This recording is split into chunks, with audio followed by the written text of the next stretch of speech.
What's good? Just finished rewatching the Denver Nuggets Detroit Pistons game. Um, I told y'all most of the time I don't comment on a game if I haven't watched it at least at least about 2 times.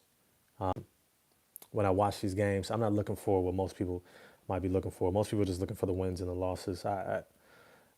In my coaching experience, I understand that wins are the byproduct of what you do in practice, what you do in preparation, the talent you have, the expectations that you create, and your general preparation. You get to performance. It's just a it's an outcome of that preparation, and so how the game goes really speaks to you can learn from it, how you can grow from it, how you can develop an understanding of who you are as a team, how your strategies are going, etc. And when I watch this game, I'm gonna be honest with you. I put this loss on Cade Cunningham's shoulders, 100%, 100%. Now we can complain about the referees. We can complain about, even to some extent, I got to give props to Coach Michael Malone because he got on the referee's top immediately. Immediately, he saw some physicality. He has to protect his best player, and he's made that a point. Like he is going to do that. He is going to go to bat for his best player. He is not going to allow teams to manhandle Nikola Jokic. And Nikola Jokic is not manhandled, but he is such an integral part of what they do. He has to ensure that Jokic operates with the utmost amount of impunity in order to make sure that the Nuggets have an opportunity to win. And so, to some extent, I would say that JB Bickerstaff can learn from that. If you see that Cade Cunningham is being played very physical. There's a lot of reach-ins and which is how a lot of defenders try to guard Cade because he's so slick and smooth with the ball. There's a lot of grabbing around the waist or little slaps on the arms just to get his shot, stuff like that. I think J.B. Bickerstaff can learn from Michael Malone in that regard to protect his star, especially when you know that your offense depends so much upon him. Here's the thing. There comes a point in time where Cade Cunningham has to take it upon himself. Cade Cunningham has to understand this team doesn't win when you have bad games, especially against the best of teams. They got away with it this game.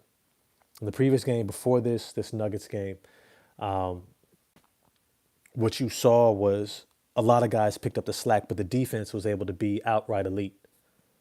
Outright elite. And at the same time, against offense like the Denver Nuggets, you are not going to be able to beat them with purely elite defense. This is one of the greatest offenses that we have seen, and I want to call it a great offense because it's one of those things that the NBA is not yet prepared to handle yet.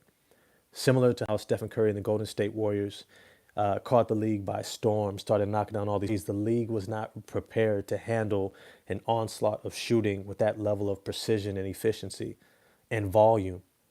Same with Nikola. The league doesn't know how to guard a facilitating, shot making, really high IQ floor general center. We haven't seen that since Arvydas Sabonis. Yeah, even like a Vlade Divac back in the day. It's very rare, very rare. All that's to say that Cade Cunningham needed to show up in a major way. And he started off extremely slow. And despite this team keeping them in the game, they kept it close for most of the first half. Cade Cunningham still did not show up. I think he ended the first half with only like 3 shot attempts. Hadn't made a field goal, wasn't getting to the free throw line, wasn't even getting to his spots. And I went back and I watched the game specifically to see how Cade was playing. It wasn't necessarily to say, like, if they're playing great defense against him, you can say, okay, Cade got to his spots. He was just missing defense. He wasn't even getting to his spots. But here's the thing that I indict a Cade that is hopefully a point of growth for him or recognition is that he was not even pressing to get to his spots. In the first half, you did not see this demanding of the ball to say, I have to get myself going. I have to justify this double team, this triple team. I have to ensure that I am affecting this game just as much as Jokic is. The same way he went at guys like Anthony Edwards and Jalen Brunson and Tyrese Halliburton, the same way he goes at all these wings and guards, he has to go at opposing teams in this way, where he have to put my imprint on this game. Now, I appreciated he was playing good defense. He was trying to box out, but he has to get himself going.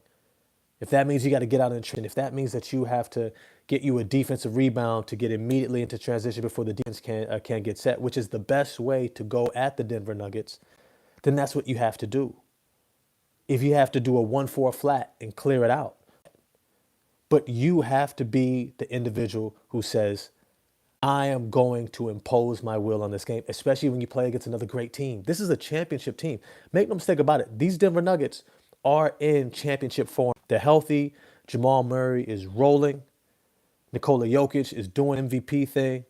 Michael Porter Jr. is knocking down shots with regularity. What's his name? Christian Brown was looking fantastic. And that's really who actually killed the Detroit Pistons in this game. No one anticipated Christian Brown shooting. What did he shoot? He had 23 points, shot 10 from the field, 2 of 3 from the three-point line. No one expected him to have that type of a game. That 20-plus points, that was the real difference in this game. If he had only had maybe his seasonal average, which is, I want to say, let me quick, it's probably like either low teens or single digits. He's averaging 15 points a game. But against a great defense, you're supposed to be able to keep him to like 8 with a great defense. And it also kind of speaks to the general lack of size in the backcourt for the Detroit Pistons because Christian Brown just dwarfed guys like Malik Beasley and Tim Hardaway Jr. But all that's to say is that Cade Cunningham has to impose his will. Jr., appreciate the comment. It was like his head wasn't in the game, truly. Truly. I know they were setting up for a back-to-back against Denver and then Brooklyn tonight, which I anticipate Cade having a big game against the Nets tonight. Takes what happened last night to heart and says, I've got to do better. And he comes out the just, let's go. I'm hoping that that's what he does because that's what his team deserves. For him to look them in the eyes that, you know what? I got y'all. You guys carried me against Boston. He had a really rough game against Boston. He finished better, but the game was kind of already put away. It was under control. And then in this game against the Nuggets, he had a similar type slow start, shot blocked by Jamal Murray. And then I didn't even see him take another shot attempt. I think he might have taken a 3. And then he only had like 3 field goal attempts in the first half of the game. It was a big disappointment. Big disappointment. And expect more from someone like Cade Cunningham. Not when you're an all-star. Not when they just vote you on the number 17 top 100. Not against a championship level team. Like, this is where you get a chance to test yourself. When you face competition like this is where you get to say, where is my team at? This is how I really, truly get to where my team is at, by facing these teams, by facing the best of the best. And Cade didn't show up. Cade didn't show up. If the Detroit Pistons are going to be who we want them to be, think that they are them to be, Cade is going to have to figure out a way to get himself going throughout games, which is why I said a long time ago, man, y'all got to listen to me on these. I said a long time ago, I said, Cade is so slick and so skilled and so smooth and has so many strengths as a scorer that he's going to be able to get his shot so many different ways. However, he has to become more intentional and methodical so he can be more efficient, so he doesn't have to exert as much energy to certain shots. And right now, you see up against bigger teams, stronger teams, more experienced teams, more locked-in teams, he has these slow starts, and he tries to feel his way through. There comes a point in time when you're going to be a playoff team, you can't feel your way through it. You have to be decisive. You have to be surgical, methodical. You got to say, if I got a Christian Brown on me, he's going to have potentially the athleticism edge, probably by a tiny bit vertical pop athleticism. He's a little bit more quick twitchy. But he also has good size at about 6'6", 6'7", length and strength. So it's a pretty equal matchup. How he's going to have to attack him is going to be completely different than how he attacks a Drew Holiday and a Derek White and potentially a Jason Tatum. How he attacks each defender, he's got to have a game plan looking to do. His teammates should know what he's looking to do so that when he's doing it, they know how to play with it. So for me, when I looked at this game against the Denver Nuggets, I just put this one on Cade Cunningham's head. And I said, this is you, bro. This is you. You didn't show up. You didn't show up. You ended the game with 11 points, 3 rebounds, 5 assists, 2 turnovers. Shot 25% from the field. Did not hit a single three. Maybe you got some an hour before the game. You was just out of, hey, I understand. Your lady there, she looking good, and you just like, man, whew, normally I don't do this, but today I just got to do the damn thing. I get it. And sometimes you got to show up and figure out how you're going to get the job done. And that means for Cade Cunningham, 20 to 25 points. If you're only going to get to 20 points, it better be fit. If you're going to get to 20, it needs to be 25, 30, especially against the best teams out there. You got to get your 8 to 10 assists. You can't assist, not against the Denver Nuggets. Your team needs you to create. Asar Thompson was this thing. Once again, Asar Thompson is always that enigma out there where you're like, man, just he leaves you salivating because you see so much of what he can do. You see him being able to create for others and play make and facilitate. And he created so much chaos and havoc on the defensive end, was able to create possessions for his team. And at times they just didn't finish it off. It was just like, oh man, when we figure this out, when you truly get this, like there were opportunities, I've been seeing more opportunities for Asar Thompson to post up. That's going to be, if I'm honest with y'all, that's going to be the next progress of his game. And I'm going to get to some of the other players too. I know a lot of us want Asar Thompson to improve shooting. I think he needs to develop in some of these other areas a little bit closer to the rim. He can get to the rim against just about anybody. But I also want to see him being able to finish and around the rim. Hey, if you can get all the way to the rim and you don't have a good shot, go through to the other side, which he did countless times in this game, at least 4 to 6, if not 7 times. He drove all the way to the basket, wasn't able to get the shot, see somebody dump the ball off to, and then came through on the other side, and he's already on the opposite block. And he's still looking to pass, and there's no one there. That's when you're supposed to turn and post up. And you're supposed to say, okay, got it, back down. I'm 6 feet from the rim. Turn around, jump shot, back him down, up and under, give me something. You're already there at the rim, and your athleticism, your length, your explosiveness, your strength, you can create a good shot for your point. So I want to see some adjustments in that regard. Really hang this one on Cade Cunningham. For those of y'all just jumping into the chat, this is an interactive live. So if you have thoughts and questions that's about basketball, in there for me, and I definitely respond. But it's to say, one of the things that I also notice is Jalen Duren, he struggles when it comes too passive. I know the foul trouble slows him down incredibly. When he gets into foul trouble, it's like it just cuts him off at the knees. He doesn't know how to come out the game and then come back and still have that energy, still have that fire.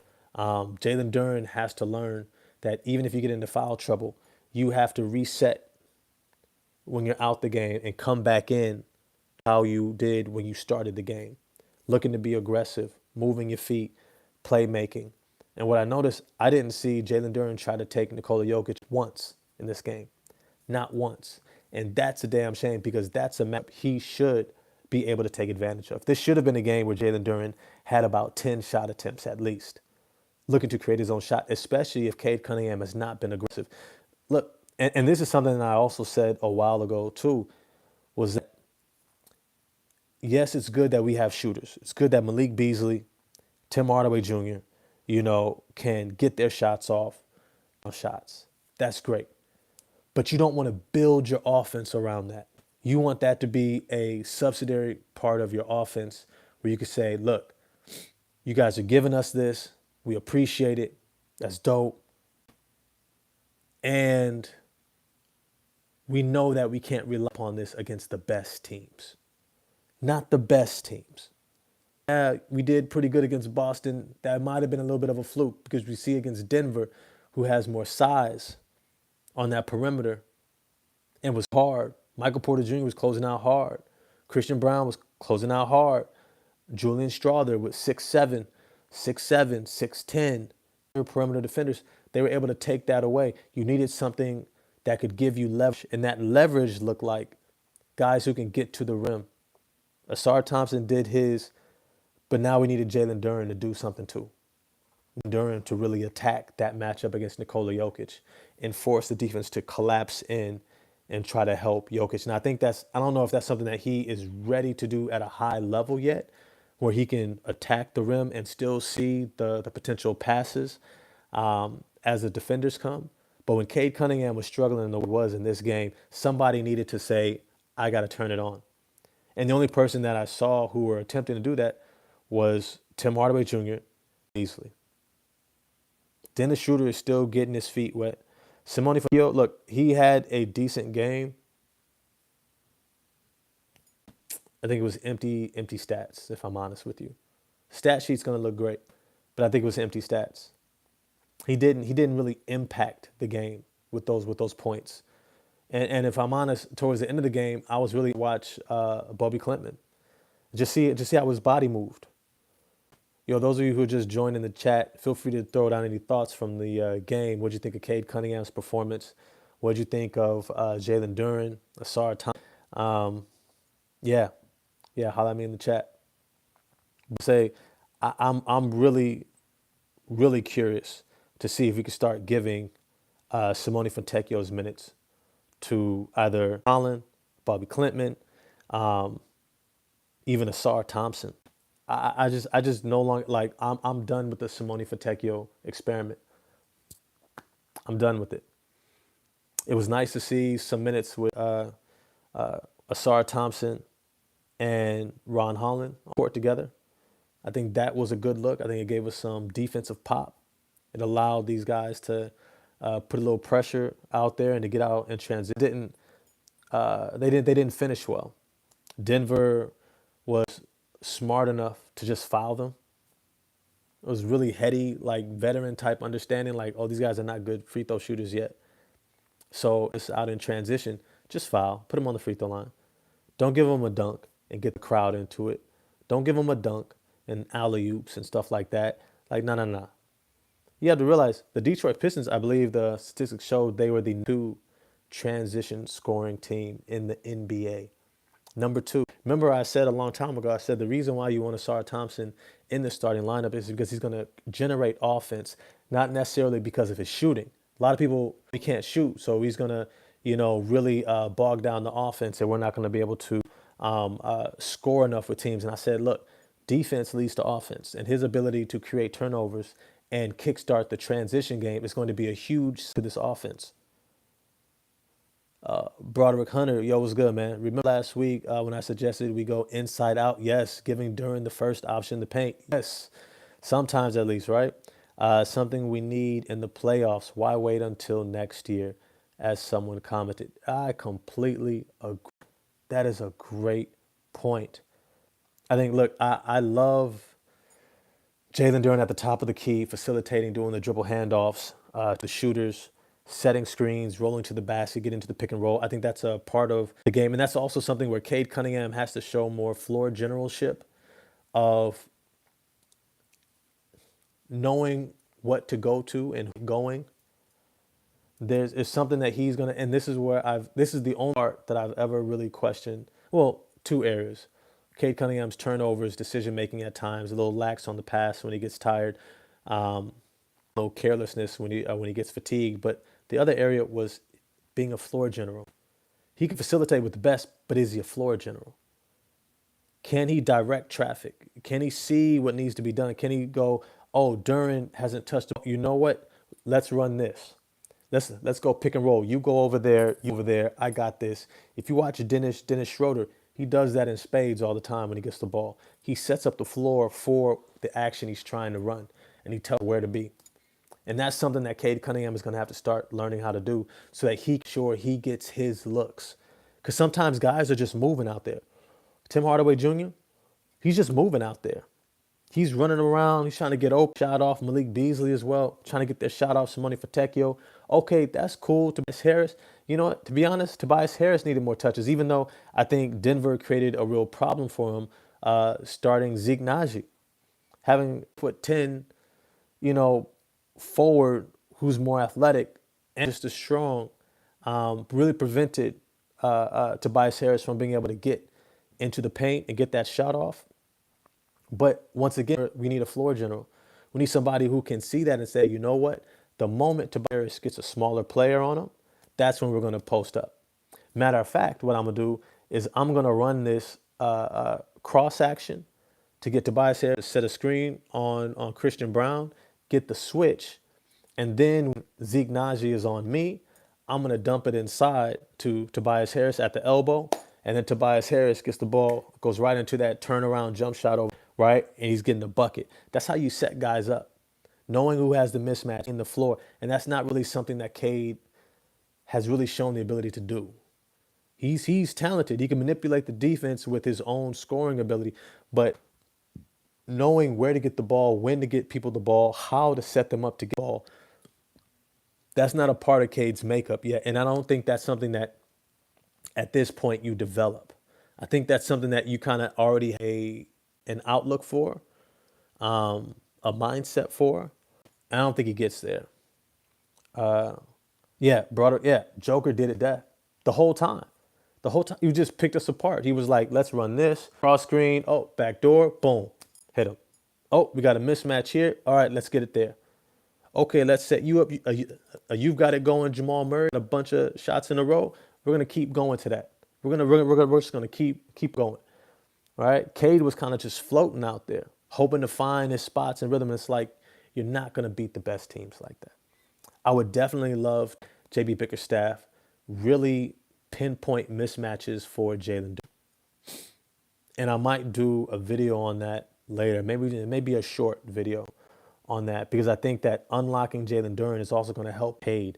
You need somebody who can be a gravity-producing offensive threat outside of Cade Cunningham. Jaden Ivey is that when he's healthy. When he's there, he is that gravity-pulling offensive threat. He has that. However, when he has a defender on him who's just as athletic and strong and has similar size like a Christian Brown, he begins to struggle a little bit to know how he's going to get his shots. But he shot 6 of 11, had 13 points, 4 rebounds, 5 assists, 5 steals. He did his job.